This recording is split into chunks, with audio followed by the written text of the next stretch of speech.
Welcome back to our CBSN Originals Fake News, Real Consequences, the woman fighting disinformation. Social media promised a better way to keep us connected, but today it's also being co-opted as a tool to manipulate public opinion by those in power. I spoke with Renée Diresta, a Mozilla Fellow in Media Misinformation and Trust, about how these platforms have been weaponized to spread disinformation and the challenges of keeping up with an evolving adversary. Over the years, we've had a large number of people consolidate onto very few social platforms, so hundreds of millions of people as audiences that are really easily accessible.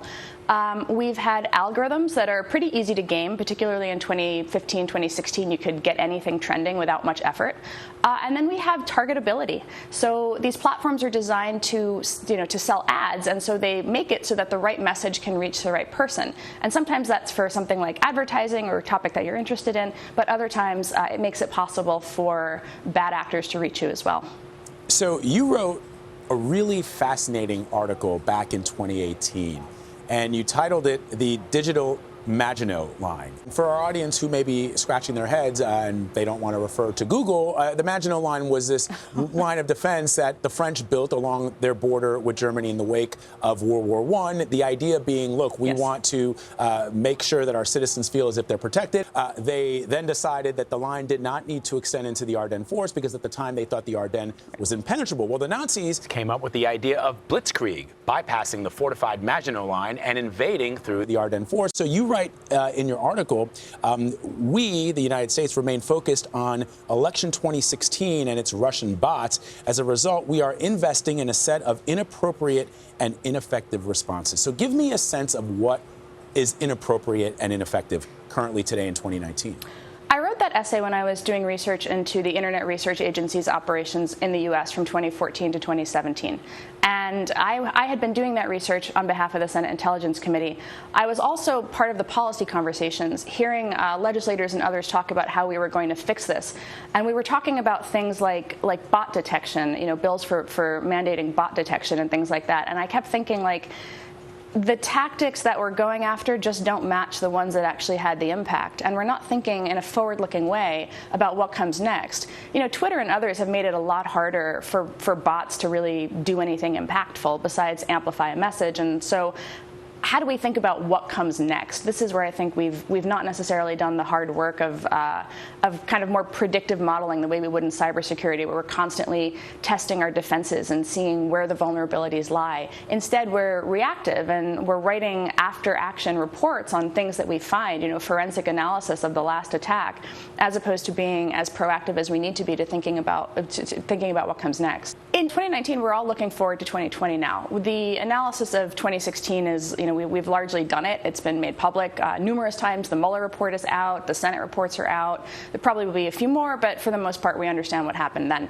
What we have to be thinking about now is, given what we know, given the way that the platforms have made it harder for fake accounts to be created, given that they've made it harder for anonymous people, anonymous groups to run ads, given that they've made it harder for bots to get nonsense trending, what are the vulnerabilities now? So as the state of play changes, because the adversary, as the platforms shut down certain avenues that were open, using the metaphor of, where do they go next? Where is the digital Ardennes, so to speak? What is the change in strategy that they use to continue their action? Because they've shown no sign of stopping. It became obvious from the Mueller report and others that they were increasing their budget. You don't increase your budget if you're going to just, turn off operations and go home. So what does that mean as we think about 2020? We have another major election coming up, an extremely divided country, increasing polarization, groups that just simply operate in completely different media ecosystems, believe completely different things are true. What kind of how can adversaries weaponize the very real environment in America today? And who's doing forward thinking about that and what it's going to look like on social platforms? Just like the Nazis in Blitzkrieg, the bad faith actors are advancing in ways that we cannot simply catch up with. So are you worried about that going into 2020? I am. I think I think the platforms are the first line of defense, right? And I think that they know that, and we have made some material headway on that degree of responsibility since 2017. Facebook had the war rooms for the midterms. There's a lot more information sharing going on.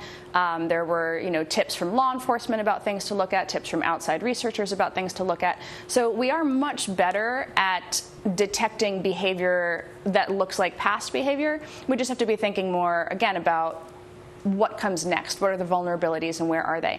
As far as regulation, there is no regulation that is going to stop this.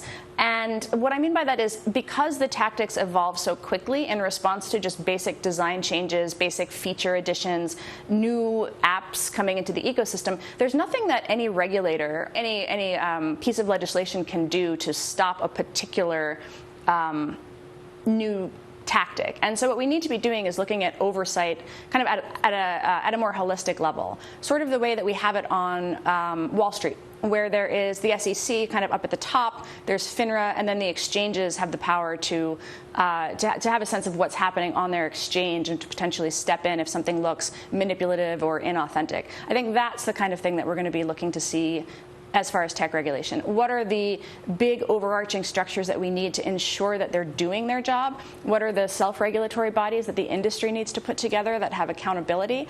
And then how do the individual platforms deal with new challenges in response to particular features or design choices that they make?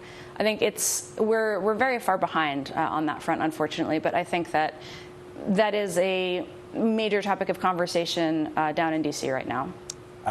Sounds frightening. Renée Diresta, thank you very much for your insight and analysis. We appreciate it. Thank you.